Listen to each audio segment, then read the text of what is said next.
અરજદાર ટાઇપિસ્ટના પદ પર તારીખ 11/8/1983થી પ્રતિવાદી અધિકારીની સેવામાં જોડાયા હતા અને યોગ્ય સમયે તેને વર્ષ 2000માં નાયબ મામલતદારના પદ પર બઢતી આપવામાં આવી.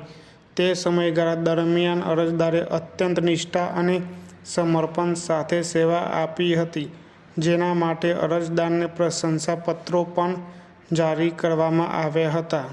અરજદારનો કેસ છે કે અરજદારને તારીખ 13/6/2008થી તારીખ 22/6/2009 સુધીના સમયગાળા દરમિયાન જૂનાગઢ ખાતે નાયબ મામલતદાર તરીકે વહીવટી શાખામાં ફરજ બજાવતા હતા.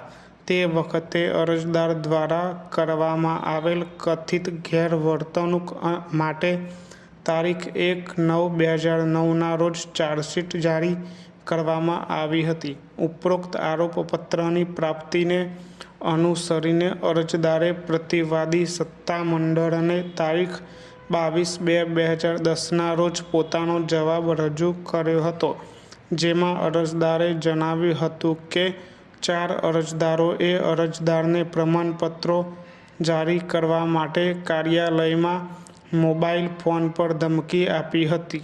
અરજદારનો કેસ છે કે પ્રતિવાદી સત્તાધિકારી દ્વારા અરજદાર સામે વિભાગીય તપાસ હાથ ધરવા માટે તારીખ 8/3/2010ના આદેશ દ્વારા તપાસ અધિકારીની નિમણૂક કરવામાં આવી હતી અને તપાસ અધિકારીએ અરજદાર સામે વિભાગીય તપાસ હાથ ધરી હતી, જેમાં અરજદાર સામે લગાવવામાં આવેલા આરોપોને તપાસ અધિકારી દ્વારા સાબિત કરવામાં આવ્યા હતા.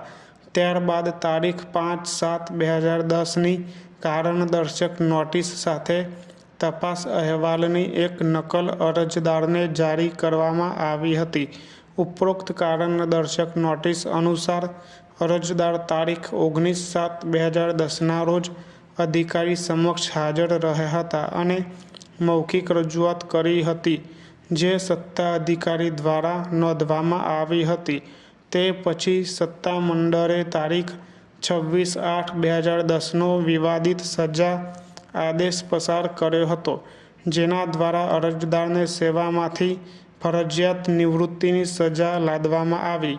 ફકરો: અરજદારનો કેસ છે કે સજાના ઉપરોક્ત આદેશથી વ્યથિત અને અસંતુષ્ટ હોવાના કારણે અરજદારે ગુજરાત સિવિલ સર્વિસ ટ્રિબ્યુનલ સમક્ષ 2013ની અપીલ નંબર 27 તરીકે અપીલ કરી હતી, જેને ટ્રિબ્યુનલ દ્વારા તારીખ 2/7/2015ના ચુકાદા આદેશ દ્વારા ફગાવી દેવામાં આવી હતી. અધિકારીઓ દ્વારા સજાનો આદેશ પસાર થયા પછી અરજદારે પ્રતિવાદી અધિકારીઓને નિયમો અનુસાર તેમને રહેમ પેન્શન મંજૂર કરવાની વિનંતી કરી હતી. જોકે અરજદારની ઉપરોક્ત વિનંતીને પ્રતિવાદી સત્તાવાળાઓ દ્વારા તારીખ 19/12/2012ના આદેશ દ્વારા નકારી કાઢવામાં આવી હતી. ફકરો: ગુજરાત સિવિલ સર્વિસીસ ટ્રિબ્યુનલ દ્વારા પસાર કરાયેલા તારીખ 2/7/15ના આદેશથી વ્યથિત અને અસંતુષ્ટ અરજદારે ઉપરોક્ત વિનંતીઓ સાથે ભારતના બંધારણની કલમ 226 હેઠળ વર્તમાન અરજી દાખલ કરી છે.